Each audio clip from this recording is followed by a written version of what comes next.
성탄절은 하나님께서 우리에게 유월절이나 오순절처럼 지키라고 명령한 절기는 아닙니다. 성탄은 예수님이 오시기 전 4천여 년 전 여인의 후손으로 오실 것을 예언한 말씀이 이사야 선지자가 700년 전 보라 처녀가 잉태하여 아들을 낳을 것이요 그의 이름을 임마누엘이라 하리라, 그 예언의 말씀대로 이루어졌던 사건입니다. 이 사건이야말로 인류 구원을 이루시기 위하여 하나님의 아들이 이 땅에 오신 겁니다. 그래서 성육신 하신 겁니다. 이러한 성탄은 교회의 절기와 같이 지키게 되어 오늘까지 내려오고 있습니다. 오늘날에는 이 기독교를 대표하는 절기 가운데 하나로 자리 잡게 되어졌습니다. 그럼 이 성탄절의 유래를 먼저 찾으면요, 12월 25일은 원래 예수님께서 태어나신 날이 아닙니다. 예수님께서 자신의 탄생일에 대해서 한 번도 내가 언제 날 것이냐, 몇 날 몇 시에 날 것이냐 이렇게 말씀하신 일이 없어요. 내 생일이 12월 25일이라 이렇게 말씀하신 일도 없습니다. 우리가 성탄절을 12월 25일로 지키는 것은 로마의 동짓날이 바로 12월 25일인데 AD 333년, 336년에 콘스탄틴 황제가 이날을 성탄절로 기념하게 된 겁니다. 로마가 기독교를 국교로 받아들인 후에 이교도들의 축제일일 그날을 기독교가 이교도를 정복했다는 뜻에서 예수 탄생일로 채택해서 오늘까지 지켜지고 있습니다. 이는 이교도의 축제일을 성탄절로 선포하고 로마 천역의 전국적인 휴일로 지키게 된 것에서 유래가 됩니다. 그런데 우리가 지키는 이 성탄절은요, 미국의 문화를 그대로 받아들인 겁니다. 명칭은 크리스마스 그러잖아요. 그런데 이 그리스는 바로 그리스도를 뜻하는 것이고 마스는 예배를 한다는 뜻입니다. 그러니까 그리스도와 마스가 합쳐져서 크리스마스 그렇게 말합니다. 그리스도를 예배한다는 뜻입니다. 이제 성탄은 세계적인 절기가 되어졌고 기독교 정신을 표현하는 가장 중요한 절기 중에 하나가 되었습니다. 오늘 본문은 예수 그리스도가 죄의 문제를 해결할 방법을 갖다 주실 구원자를 우리에게 누구인지를 가르쳐주는 말씀입니다. 그럼 우리가 성탄절을 앞두고 몇 가지 사실들을 생각하면서 특히 오늘 이 본문에 나오는 마리아와 요셉의 이야기를 함께 나누고자 합니다. 성탄을 준비하는 사람들은 많이 있었습니다. 예수 그리스도가 이 땅에 오실 것을 예언하셨고요. 그가 오실 것을 말씀을 통해서 가르치셨고 탄생하실 것을 수많은 사람들이 기다리고 기다렸던 겁니다. 그러나 막상 그리스도가 이 땅에 오셨음에도 불구하고 그를 알아보지도 못할 뿐만 아니라 영접하지도 않았습니다. 그것은 진정 성탄을 준비하지 못했기 때문입니다. 그러나 예수님 오심을 직접적으로 준비했던 두 사람이 있는데 바로 요셉과 마리아였습니다. 이 두 사람은 예수님을 진정으로 기다렸습니다. 그리고 영접했던 겁니다. 요셉과 마리아는 약혼한 관계였는데 유대 결혼의 간섭은요, 이 약혼은 우리의 간섭하고는 다소 다른 면이 있습니다. 남녀가 약혼하면 법적인 부부로 인정은 하는 겁니다. 그러나 일상을 함께 살지는 않습니다. 함께 사는 것은 약혼 기간이 끝나고 신랑이 자기 집으로 데리고 가야 정식 결혼이 성립되어져서 일상을 함께 살게 되어지는 겁니다. 그런데 약혼한 마리아가 잉태를 한 것은 중대한 사건입니다. 약혼한 아내가 잉태된 것이 탄로가 날 경우에는 율법에 의해서 이 두 남녀는 돌에 맞아 처형을 당하게 되어지는 겁니다. 무서운 율법 사회에서 신랑인 요셉에게는 청천벽력 같은 사건이 일어나고 말았습니다. 그러나 요셉은 냉철했던 겁니다. 자기와 약혼한 여인이 아무 상관없이 잉태를 했기 때문에 이 길을 모면하기 위해서 가만히 끊고자 했다고 했습니다. 이는 약혼을 파기하려 했던 겁니다. 만약에 그렇게 되면 요셉은 문제를 해결할 줄 모르지만 마리아는 일생에 씻을 수 없는 상처를 받을 뿐만 아니라 목숨까지도 이태한 지경이 오게 될 것입니다. 그만큼 신부인 이 마리아에게는 중대한 문제였던 겁니다. 그가 결심하려는 의지는 다른 것이 아니라 단호히 끊고자 작정한 것입니다. 그런데 그날 밤 주의 사자가 나타나서 현몽했다 그랬습니다. 20절과 21절의 이 일을 생각할 때에 주의 사자가 현몽하여 이르되 다윗의 자손 요셉아 내 아내 마리아 데려오기를 무서워하지 말라. 그에게 잉태된 자는 성령으로 된 것이라 아들을 낳으리니 이름을 예수라 하라 그랬습니다. 여기에서 법적으로 분명히 아내라고 말씀하고 있지 않습니까? 이름도 자의적으로 짓지 못하도록 하나님께서 장명해서 일러주기를 그 이름을 예수라 하라 그렇게 말씀했습니다. 자, 생각해 보십시오.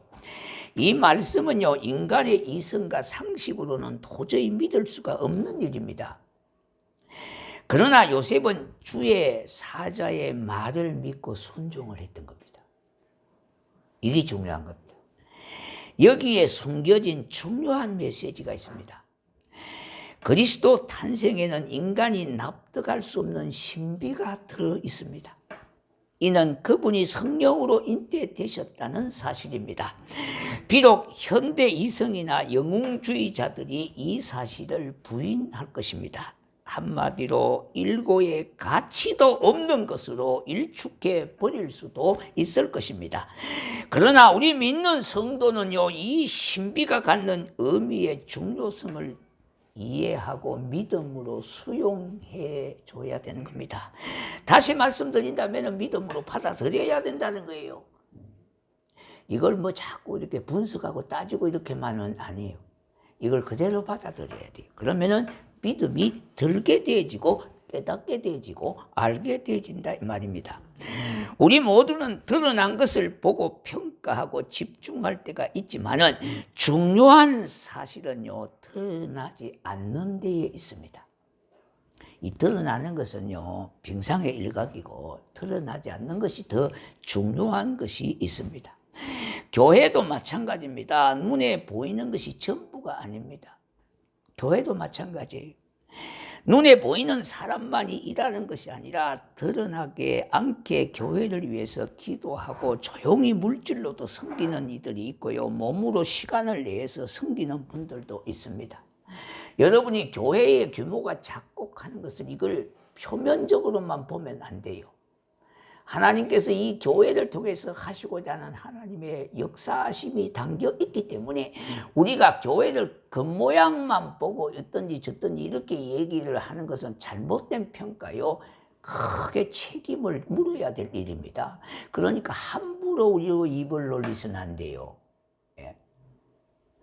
우리가 사람을 보고도 마찬가지입니다. 겉모양을 가지고 그 사람을 이렇다 저렇다 이렇게 비판하고 평가하고 그렇게 하면 안 된다는 겁니다.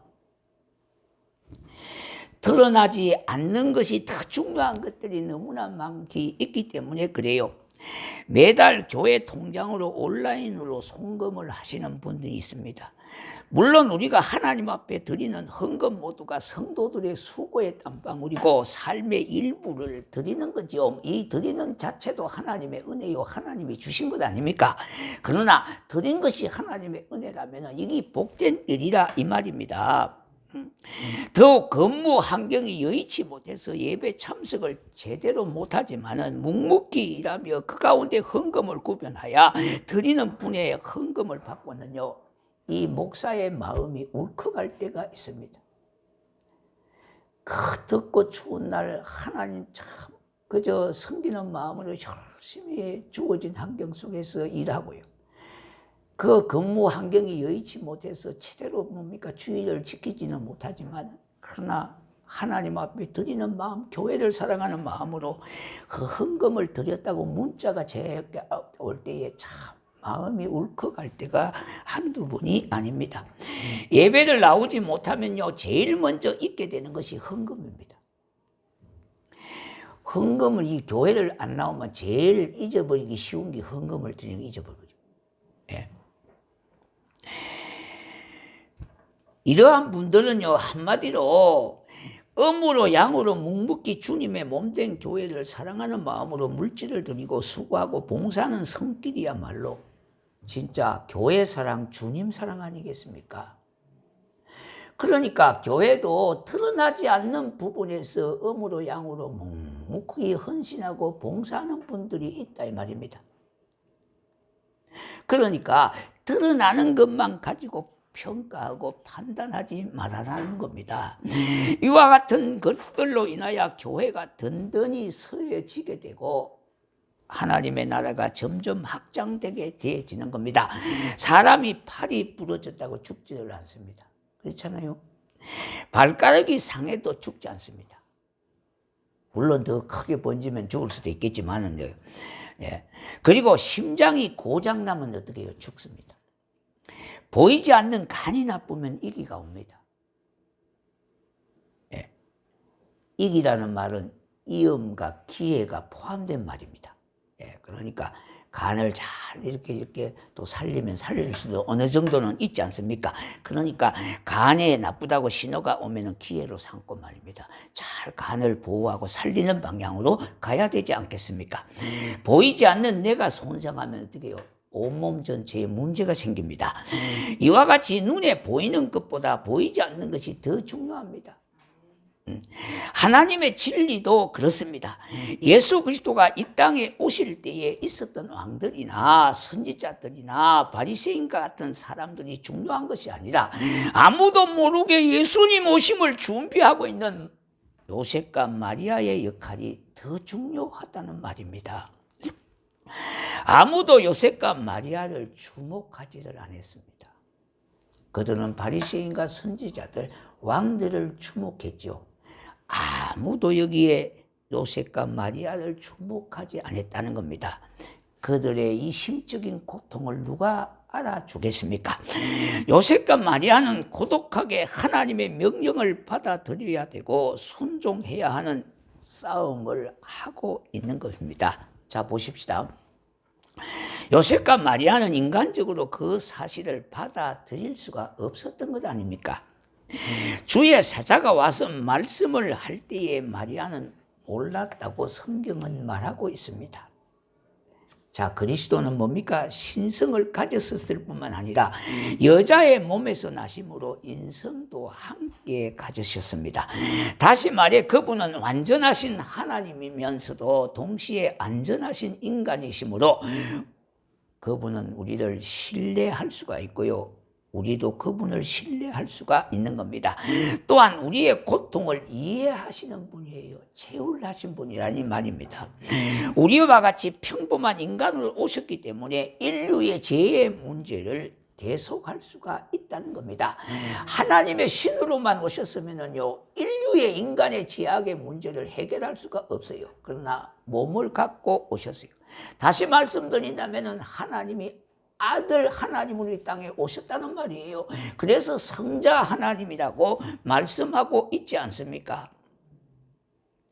그런데요, 주의 사자의 말씀에 마침내 마리아도 예수님의 말씀대로 이루어지기를 바랬던 겁니다. 주의 사자의 말을 받아들인 겁니다. 주의 사자가 내게 잉태된다는 성령으로 된 것이며 그가 만민을 구원할 메시아라고 하는 사실을 알려주었어요. 마리아와 요셉은 이 말씀을 믿었습니다. 자, 그런데 누가 믿게 했습니까? 바로 성령께서 믿게 하셨습니다. 여러분도 이 사실을 믿게 되는 것은 성령께서 깨닫게 하시니까 믿게 되는 거예요. 내 지식으로 내 경험으로 도저히 믿을 수가 없다 이 말입니다. 거기에 대한 믿음이 서지 않는다는 말입니다. 깨닫게 하시더니 성령이 깨닫게 하셨어요. 마리아는 그 사실을 받아들인 것도 역시 성령의 역사하심으로 그렇게 되어진 것이고, 마리아가 잉태된 것도 성령으로 그렇게 된 것입니다. 그러한 사실을 이해하지 못하고 약혼을 파괴하려 했던 요셉에게 주의 사자가 나타나 요셉에게 믿게 하신 이도 바로 누굽니까? 성령님이 하셨다 이 말입니다. 요셉의 편견과 고집과 그의 결단을 깨뜨리신 분도 누구십니까? 성령님이 하시는 거예요. 여러분의 고집과 잘못된 편견을 깨뜨리는 것은 내 힘으로 깨뜨리는 것이 아니라 성령께서 깨뜨려 주시는 겁니다. 마리아가 믿지 못하고 두려워하는 공포를 이기게 하신 분도 마리아의 의지가 아니라 바로 성령님이 그렇게 믿게 하셨습니다. 사람의 생각을 바꾸고 우리의 삶을 변화되게 하는 것은 바로 성령님이 하시는 것입니다. 그러므로 내가 변화되어진 것도 성령님이 되게 하셨고요. 다른 사람들에게 우리는 그러한 마음으로 우리 대해야 되겠습니다. 우리의 인생을 변화시키는 분도 성령님이십니다. 자녀들 변화시키는 것도 내가 하는 것이 아니라 성령님 그분이 하시는 겁니다. 예, 성령님 그분에게 맡기십시오. 그리고 여러분들은 자녀들 좀 섬기셔야 돼요. 예, 명령만 할 게 아니에요. 명령만. 예. 부모의 기능이 두 개 있습니다. 명령해서 이래라 저래라 옳게 하게 하는 것도 부모의 책임이지만, 그러나 자녀들 잘 보듬고 뭡니까? 자녀들 장량을 욕하고 자녀가 자녀되게 하는 일에 부모의 희생이 돼 가는 것도 부모가 하는 기능 중에 두 가지예요. 그런데 자꾸 우리는 뭡니까? 부모로서 자식에게 명령만 하고 건의만 자꾸 내세웠습니다. 이제 그거는 좀 접어야 되고요. 어떻든지 자녀를 위해서 좀 섬겨 보십시다. 기도로 섬겨야 되고요. 진짜 뭔가 보듬어 주고요. 참 우리가 좀 격려하고 용기도 주고 희망도 좀 주고요. 예? 그리고 위로를 좀 주고요. 그렇게 해야 되는 겁니다. 이 기능이 너무 약해지면 안 돼요. 이 기능을 좀 살려주셔야 되는 겁니다. 그래야 여러분의 자녀가 여러분을 통하여 하나님을 제대로 알게 되어지는 거예요. 네. 우리가 한번 생각해 보십시다. 부모로서 자꾸 명령만 하고 건의만 많이 나타내지 않았습니까? 우리가 진정한 성탄을 기다리면서 다가오는 이 성탄을 맞이했어요. 우리의 신앙을 다시 한번 점검해서 그릇된 것을 바르게 잡아야 되는 그런 기회로 삼아야 되겠습니다. 자, 예배가 왜 중요합니까? 말씀이 왜 중요합니까? 그것은 예배에 나와야 주의 말씀을 듣게 되는 겁니다. 여러분이 유튜브나 이 TV 방송을 통해서 말씀을 들을 수 있어요. 그러나 중요한 것은 하나님 앞에라고 하는 의식이 없다 이 말입니다. 왜냐? 여러분은 삶의 순간에 말씀을 듣잖아요. 누워서도 듣고요. 앉아서도 듣고 차 타면서도 듣고 그러잖아요. 그러니까 하나님 면전 의식이라고 하는 것이 약해요. 그러나 예배는 시간을 정해서 하나님 앞에 한자리에 모여서 하나님 앞에 예배 드린다고 하는 의식을 가지고 예배를 드리니까 말씀이 제대로 들려진다는 겁니다. 그리고 하나님께서 그와 같은 자에게 하늘문 여시고 신령한 은혜와 복을 부어주시기 때문에 예배를 통해서 하나님을 만났다 그렇게 고백하는 겁니다. 그래서 말씀과 이 예배가 중요해요. 사랑하는 성도 여러분, 진정한 성탄의 준비는 요셉과 마리아처럼 목숨의 의미를 지불해야 됩니다. 이 요셉과 마리아는 생명을 지불하고 성탄을 기다린 거예요. 예. 그 사실을 숨긴다는 것은 목숨을 걸어야 하는 겁니다. 그러나 요셉은 포기할 것은 싹 포기하고 목숨을 바쳐야 하는 이 길을 감수하고 아기 예수가 이 땅에 오실 것을 준비했던 겁니다. 성탄의 사실을 설명하는 세 가지 표현을 우리가 살펴보면은요. 첫 번째는 하나님께서 이 땅에 오신 거예요. 그리고 사람으로 성육신 하셨다는 겁니다. 그리고 우리 가운데 거하신다는 겁니다. 그래서 임마누엘이를 하리라. 이것이 바로 이 땅에 오신 예수님의 모습입니다. 그는 하나님으로 오셨고요, 참사람으로 참사람이 되셨습니다. 그리고 우리 가운데 거하시면서 구주가 되셨습니다. 예수님이 이 땅에 나신 것은 역사 속에 얼마나 큰 사건인 줄 모르는 겁니다. 그래서 AD와 BC와 AD를 구분한 역사적인 사건이에요. 그렇기 때문에 우리가 그냥 기독교들만 믿는 게 아니에요. 역사적인 분명히 사실의 사건이에요. 예수님의 탄생은 구약 예언의 말씀이 그대로 성취되었습니다. 그분은 자기 백성을 죄에서 구원할 자, 곧 구세주로 오시는 예수님은 유대인만이 아니라 민족이나 혈통적 한계를 넘어서요, 초민족적이고 초혈통적으로 모든 사람들 중에 있었습니다. 그러므로 예수 그리스도께서 구속을 담당하심으로 구약의 말씀을 완성시키셨습니다. 예수님께서 이 세상에 오신 가장 큰 근본적이고 큰 목적은 우리의 죄를 구원할 자로 오셨다는 겁니다. 메시아가 이 땅에 나타나신 것이야말로 이 역사 속에 펼쳐질 하나님의 구원의 역사이며 인간이 감히 감당할 수 없는 축복의 세계가 펼쳐지는 대사건입니다. 그러므로 성탄절은 날짜가 기념하는 축제일만이 아닙니다. 예수님이 이 땅에 나신 것을 믿음으로 받아들이고 그 독생자를 우리에게 보내주신 하나님의 사랑을 표현하고 나누는 진정한 성탄의 의미를 가지는 겁니다. 그러므로 그날을 통하여 이와 같은 의미를 새기고 주님을 맞이하는 자세를 바르게 하는 겁니다. 촛불이 타는 것은 허비가 아닙니다. 누가 초가 탄다고 협의했다고 이렇게 말합니까? 초가 타서 없어졌다고 탄식하는 사람은 아무도 없습니다. 초가 타서 자기 모습이 없어지는 동안에 이 촛불은 다른 것을 밝혀주는 겁니다. 그 모습이 바로 이 땅에 오신 예수님의 모습이었어요. 주님께서 말씀하시기를 내가 온 것은 대접을 받으려 함이 아니라 도리어 섬기려 하고 많은 사람의 대속물로 내 몸을 주려고 왔노라. 그렇게 하셨습니다. 예수님의 죽음은 소멸이 아니고 파멸도 아닙니다. 그의 십자가 희생은 만민을 구원하는 놀라운 복음의 대역사가 될 뿐만 아니라 그 역사의 열매가 오고 오는 세대에 수많은 열매가 펼쳐지지 않았습니까? 그 열매 중에 하나가 저와 여러분이라 이 말입니다. 그 일을 위하여 시작된 것이 바로 이 땅에 예수님이 오신 겁니다. 그래서 성탄은 이대한 출발점이 되는 겁니다. 오늘 이 시간 예배에 참석하신 성도 여러분, 저와 여러분이 삶이 그 무엇에 묶여 있어 풀리지 않는 문제가 있다면 이번 성탄절을 맞이하여 새롭게 하는 마음으로 주님을 맞이해야 하겠습니다. 그러므로 내 인생의 문제에 해답이 되시고